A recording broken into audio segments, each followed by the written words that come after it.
You totally know the physics. You could literally recite the formulas for kinetic and potential energy in your sleep, right? But then the results come back, and boom, you've somehow dropped an entire grade boundary on the energy section. Why?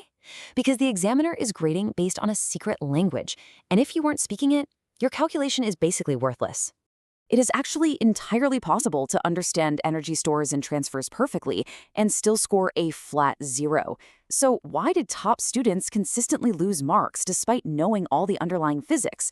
Well, it's because they answer the question they think is being asked, completely ignoring the specific assessment objectives that are basically hiding in the examiner's phrasing. Look, this isn't just about dropping a tiny point here or there.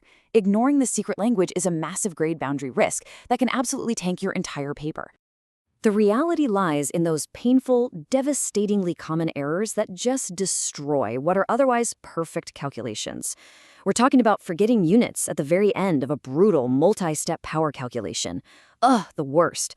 Or, rounding your numbers way too early in an intermediate step, which totally cascades into a wildly inaccurate final answer.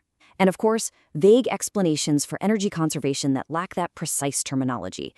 These aren't gaps in your physics knowledge, my friends. They're gaps in your exam technique. Okay, let's dive into this. If we take a look at the syllabus map straight from the source material, you'll notice Section 4, Forces and Energy. See how it groups work, energy, efficiency, and power all together, right alongside energy resources? That's not random. When the exam tests you on Section 4.1 or 4.4, they are pulling from a highly interconnected web of concepts. So you aren't just being tested on a single isolated fact, but on how all these concepts actually interact with each other. And that brings us to a pretty harsh truth. Ordinary revision just fails here. Staring at a textbook or memorizing that energy cannot be created or destroyed doesn't teach you how to write a genuinely exam-safe answer. Memorizing facts is an entirely different beast from fulfilling specific command words like calculate, explain, or describe. If the command word is explain, giving a purely descriptive answer without the underlying scientific reasoning is going to cap your marks, no matter how true your statement actually is. In a moment, I'll show you the examiner clue that changes the answer completely. But first, you need the framework that makes that clue obvious. To secure those maximum method marks every single time, you've got to adopt this elite 4-step answer framework for every constructed response. It's like a cheat code. Step 1, state the concept. Identify the key definition, law, or equation, like the conservation of energy.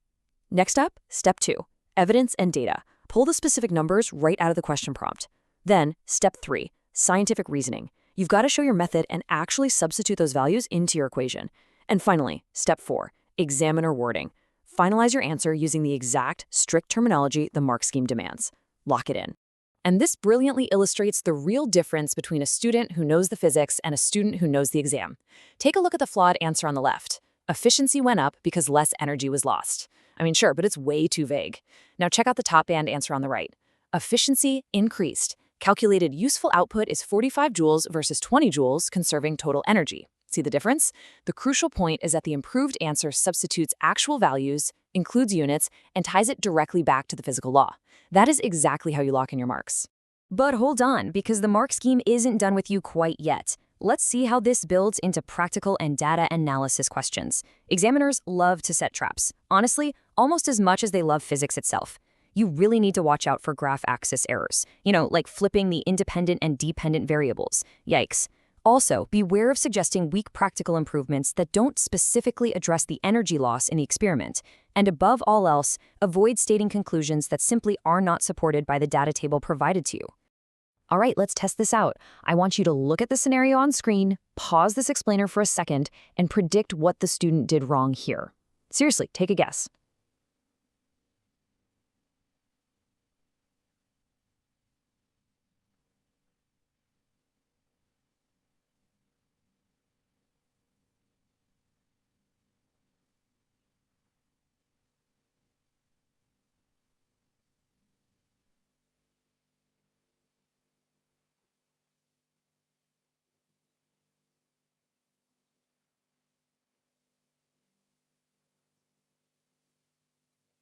Okay, got it? The scenario is, a student calculates a power output and writes a lovely sentence concluding that the motor is operating safely within limits. However, they provided absolutely no substituted values in their written conclusion, and they performed exactly 0 uncertainty checks. So what do you think happens to their grade? 0. Literally 0. That is exactly how many marks a conclusion scores when it is not explicitly supported by data and equations written right there on the page. Even if the conclusion is technically correct in the real world, in the strict context of the exam paper, an unsupported claim is entirely invisible to the examiner. It's like you didn't even write it. The feedback from the examiners on this is crystal clear. A strong answer absolutely must include correct terminology, the equation method, and, most importantly, substituted values with units where needed. If you skip writing down the equation because you just did it in your head, you forfeit the method marks. If you just write down a naked number without joules or watts attached to it, you forfeit the accuracy mark. They do not mess around with this. Therefore, before you ever move on from an energy stores or efficiency question, you must run this final answer check. Think of it as a non-negotiable definition of a completed problem. Ask yourself, have you verified the units? Are your significant figures actually consistent with the data provided? If you're drawing a graph, does your scale cover at least half the page? Did you account for uncertainty? And finally, does the answer actually look, reasonable for the physical context you were given? So, you are now totally equipped with the ultimate framework for energy questions. You know exactly how to decode the examiner's secret language for work, power, and efficiency. But what happens when the exam throws a trap that is highly specific to different types of questions? Like, say, evaluating a really complex multi-stage practical investigation. To complete your training and conquer those highly specific traps, you must take the next step. Subscribe to our YouTube channel, Ace the Exams, at acetheexams_IGCSE to excel in your Cambridge examinations.